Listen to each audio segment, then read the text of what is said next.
Brasil, Brasil, brasileiro, vocês estão acostumados a boleiros, ex-boleiros, outras figuras do futebol, mas esse Bolívia Talk Show, eu vou se consagrar que tá aqui o Milton Leite. Palmas para o Milton Leite que tá aqui, por favor. Obrigado. Primeiro narrador que vem aqui, Milton Leite. É mesmo? Hoje jogador de futebol, ex-jogador, Estamos né? inaugurando uma nova fase. Quem sabe aí depois a gente chega no Galvão, Silvio Luiz. Começa com os pequenos, vamos pros grandes depois. Não, aliás, eu tô começando um que tá assim, quase ali já na titularidade da Globo. Não sei, na verdade eu sou contratado da TV Globo e eles me escalam onde eles acham mais importante escalar. Onde o treinador quiser, eu tô jogando. Onde o treinador quiser, eu tô jogando. Não vai entrar em polêmica agora, Pelo amor de Deus. Rachar o elenco. Não, nada disso. Ô, Milton, chama uma fotinho aqui do começo de carreira sua, ó. Isso é na Rádio Difusora de Jundiaí. Ó, eu comecei minha carreira em 78, isso deve ser 79, 80. Cabelão quando eu tinha cabelo. Né? Essa máquina fotográfica que tirou essa foto estava comigo, porque eu tinha ido ao hospital fotografar minha filha, que tinha nascido, minha filha mais velha. Você era casado aqui? Eu era casado. Então você tinha todo esse estilão, mas ainda não dava pra fazer muita coisa, que você já tava com a coleira no pescoço, é isso? Exatamente. Eu casei muito cedo, né? Com 20 anos eu já tava casado. 20 anos? Não deu nem pra derrubar os corpinhos na redação, nada disso. Melhor não comentar. Ô, Milton, você estreou também como narrador na extinta TV Jovem Pan, isso, é isso? A televisão foi. Narrava já o gol do jeito diferente. Em vez de falar gol direto, você falava a emoção acontece na Pan. Porque na verdade o projeto da TV Jovem Pan na época via muito grafismo quando saiu o gol. Então entrava uma palavra enorme, cheia de os, gol, pulando na tela e tal. E o diretor da emissora na época, o Tuta, né? Ele considerava que se a gente gritasse gol era mais uma redundância. Então ele pediu para que cada narrador criasse um grito que não tivesse o gol. Então não foi ideia sua, foi do... Na verdade, o meu grito foi eu que criei, mas o fato de não poder gritar gol foi uma orientação... E você sempre foi o cara que inventou coisas novas de bordões e de grito de gol e tal. Era uma preocupação sua sair do lugar comum? Não, você sabe que na verdade não, né? Na verdade, os bordões, por exemplo, nunca pensei como narrador, vou criar bordões, vou ficar lá em casa pensando, escrevendo bordão, nada disso. Na verdade, eram coisas que... ou eu já utilizava no meu grupo de amigos, ou amigos meus falavam nas nossas rodas e tal, que um dia você acaba soltando numa transmissão e você percebe que as pessoas gostam, né? E acaba ficando. Eu tenho uma pergunta aqui de um fã nosso, exatamente sobre isso que você falou agora, que é a sua característica de ter humor na hora de narrar. Fala galera, quem tá falando é Vitor, direto do Canadá. Eu queria saber do Milton Leite o que ele acha de pôr humor nas transmissões dele, mesmo no Sport TV, um canal dito sério. Porque toda vez que eu vejo ele no Noriega, eu dou muita risada. Valeu, a batida! Eu acho que funciona esse tipo de coisa que eu faço, porque eu sou assim. Você não pode violentar as suas próprias características pessoais, né?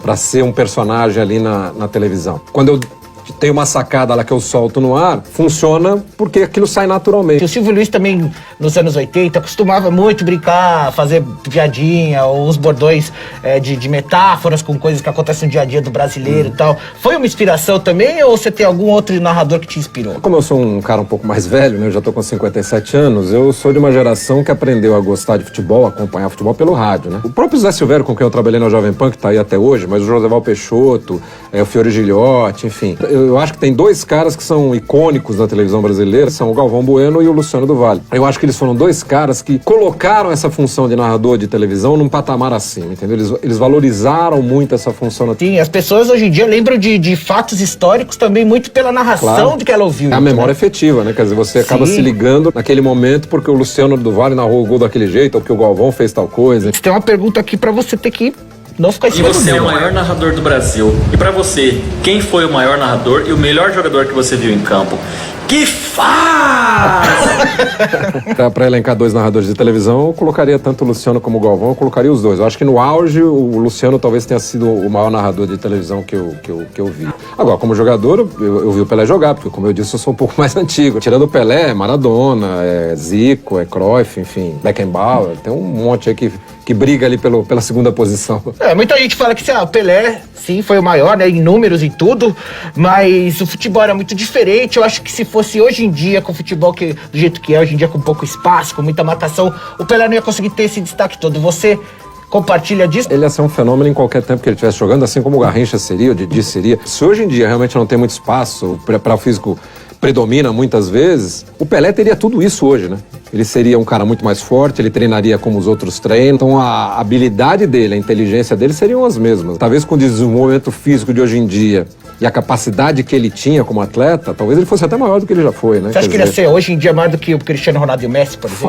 Fácil. Legal. E Milton, você que faz todos os esportes aí, mas é mais agora reconhecido pelo futebol, teve algum torcedor que já te veio pra cima na rua, te cobrar por achar que você foi imparcial em alguma transmissão? Eu já tive pessoas que me abordaram em entrada de estádio, em saída de estádio e tal, mas nunca foi uma coisa muito ostensiva nem muito violenta. Eu já transmiti jogo no Palmeiras, por exemplo, que as pessoas ficavam no antigo estádio, né? Não nesse moderno, que a gente tem uma entrada que a gente não tem contato com o torcida. De que muita gente ficava ali, me xingava quando eu passava e tal. Amendoizão, né? É, a turma do amendoim. Isso já aconteceu no São Paulo, principalmente naquela época quando teve o episódio do Rogério Ceni, né, daquela gravação. Nem sei do que você tá falando. Não sabe do que eu tô falando? Não. Naquela época, por exemplo, tem gente que me jogava bolinha de papel, que me xingava e tal, porque o Rogério é um ídolo, que eles não aceitam nenhuma restrição a ele, né? Sim. Então teve alguns momentos assim, mas assim, nunca foi uma coisa ostensiva, de agressão, a não ser 2 episódios na Vila Belmiro. Teve um em 2005, foi aquele do escândalo da arbitragem, que eles anularam 11 jogos, se não me falha a memória. E esses jogos tiveram que ser jogados de novo. Teve o Santos e Corinthians na Vila, Então, né? exatamente. Nesse Santos e Corinthians, o Santos tinha ganho o jogo que foi anulado, e o Corinthians foi lá no segundo jogo e ganhou a partida lá. E a torcida ficou revoltada. Nós chegamos a ter os monitores que ficam em cima da bancada, os caras jogaram no chão, os caras tentaram invadir a cabine. Ficou tenso. Então talvez tenha sido o pior episódio. Mas na verdade, na época não era nem tanto a minha pessoa, era o que eu representava ali, a emissora que eu tava transmitindo o jogo. E o menininho aqui, ó, tava querendo saber um negócio de você, ó, Milton. Vamos ver. Fala, molecada do Desimpedidos, Bolívia. Eu queria saber, Milton Leite, pra que time você torce? Eu queria saber, Milton Leite, pra que time você torce? Eu torço pro Paulista de Jundiaí. Eu fui pra Jundiaí, eu era adolescente, eu tinha 14 para 15 anos. Comecei minha carreira lá em Jundiaí, e lá em Jundiaí, na rádio, eu comecei como repórter de campo, acompanhando treinos do Paulista e tal. Então eu tenho uma ligação muito forte com o Paulista de Jundiaí. E o gato... O molecada sempre quer saber o time de todo mundo, que é da imprensa e tal, pra depois também ficar falando assim, pá, você narrou assim porque você torce pra esse time. Mas você acha que dá na hora de narrar, de tirar totalmente qualquer coração de torcedor pra narrar? Você acha que dá pra ser totalmente parcial? A gente faz um esforço danado pra isso, né? Na verdade, assim, se as pessoas soubessem o que envolve uma transmissão de um jogo na televisão, elas teriam a consciência de que dificilmente você consegue pensar no seu time na hora que você tá transmitindo o jogo. Porque o narrador, ele é um cara que ele tem ali no comando dele o comentarista, em geral 2 repórteres, ele tem que se preocupar com 6 comerciais que tem entrado durante a transmissão, aqueles foguetinhos que a gente chama. Você tem que se preocupar com as chamadas de programação que te dão, você tem que se preocupar com o diretor de TV que tá falando com você do caminhão, você tem que se preocupar com o coordenador que tá no estúdio, na central da televisão. É tanta coisa envolvida que eu acho muito pouco provável que alguém tenha tempo de pensar, pô, meu time tá mal hoje, por que o técnico não troca aquele cara? Eu me lembro, por exemplo, quando o Palmeiras ganhou a Libertadores de 99, eu chegava nas ruas, as pessoas, pô, você é palmeirense, né? Você grita o gol do Palmeiras com uma vontade e tal. Aí o São Paulo foi tricampeão brasileiro ali, 2006, 2007, né? Também, aí eu era São Paulino. Porque, pô, São Paulo, tricampeão, você é PQ. Quando o Santos ganha a Libertadores, a mesma coisa. Quando o time do cara tá bem, você é o melhor do mundo, você torce junto com ele pro time dele. Tá? Quando o time tá mal e você critica, aí você não serve, você é um... né? Isso é pode falar, aqui tá liberado palavrão, viu?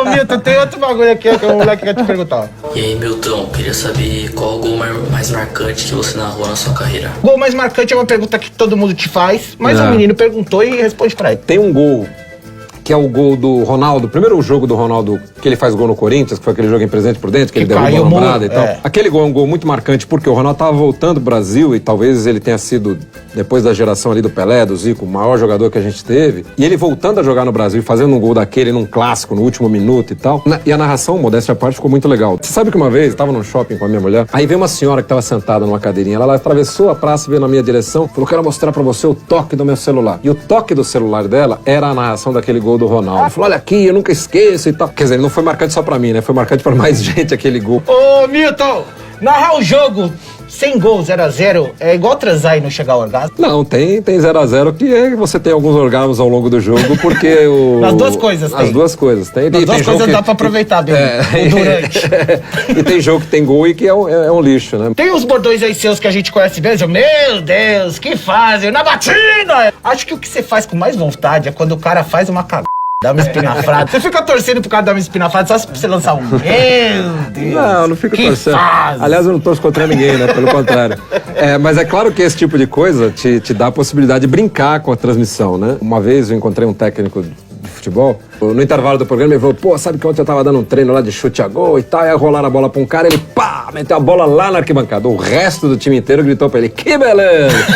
Ou seja, São brincadeiras que acabam envolvendo o cara que tá em casa. Porque quando sai uma grande bobagem de algum jogador, o cara em casa certamente xinga, pensa alguma coisa do tipo, enfim. E quando você faz a brincadeira ali, você acaba entrando meio nesse espírito. O cara se identifica com o narrador. Claro, Fala, sem pô, ele dúvida pensou a mesma coisa que eu. Esse cara é ruim pra c****. Às vezes, em alguma situação do seu dia a dia, você sem querer manda o bordão aqui, sei lá, você dá uma trombada pra alguém na rua e fala, segue o jogo. Ou passa uma gostosa e fala, que beleza. Às vezes solta uma, mas às vezes escapa, às vezes, o que beleza principalmente. Tem mais uma pergunta do Patrick pra você, Milton. E aí, Milton Leite, beleza? Queria te perguntar aí se realmente o Rogério Ceni é chato pra c****.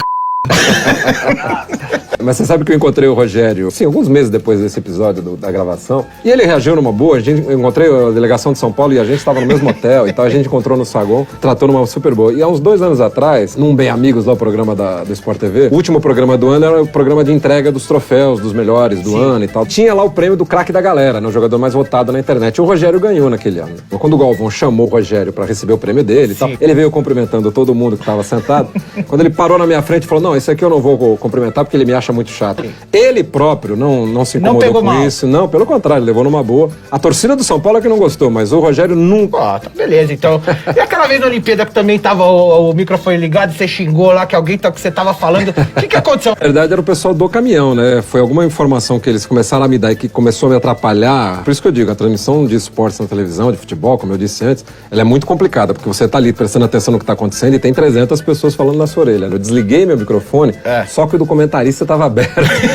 Então, quando eu falei aqui, e eu falei mais alto, eu dei uma gritada com o cara, aí vazou no microfone do comentarista, e aí foi, Você tomou uma chamada do chefe por causa disso ou os caros entendem que é um negócio que acontece e tal? Não, eles entendem, mas é claro que o cara me liga depois da transmissão. Fala, não f*** meu... mais ou menos isso. Ô, Milton, tem mais uma pergunta aqui, ó. E Bolívia, e Milton Leite, eu queria saber aqui qual foi o comentarista mais zoeiro que você já encontrou e o mais chato pra c****. Assim, eu já trabalhei com muita gente boa, por exemplo, o Casagrande, que teve recentemente aqui com você. Sim. O primeiro narrador com quem ele trabalhou fui eu. Ele começou na ESPN Brasil, eu era o narrador lá. Tive o Tostão como comentarista, né, que é uma figura maravilhosa. Agora, zoeiro talvez seja o Antero Greco, né? Ele é um cara mais solto, mais divertido, mais bem-humorado. Mas o próprio Noriega tem umas boas sacadas também. Como a gente tem uma empatia muito grande os dois, eu embarco nas brincadeiras dele, ele embarca nas minhas. Claro que tem gente com as quais eu preferia não trabalhar, mas eu sou profissional. Prefere também não citar o nome. Obviamente não vou citar o nome.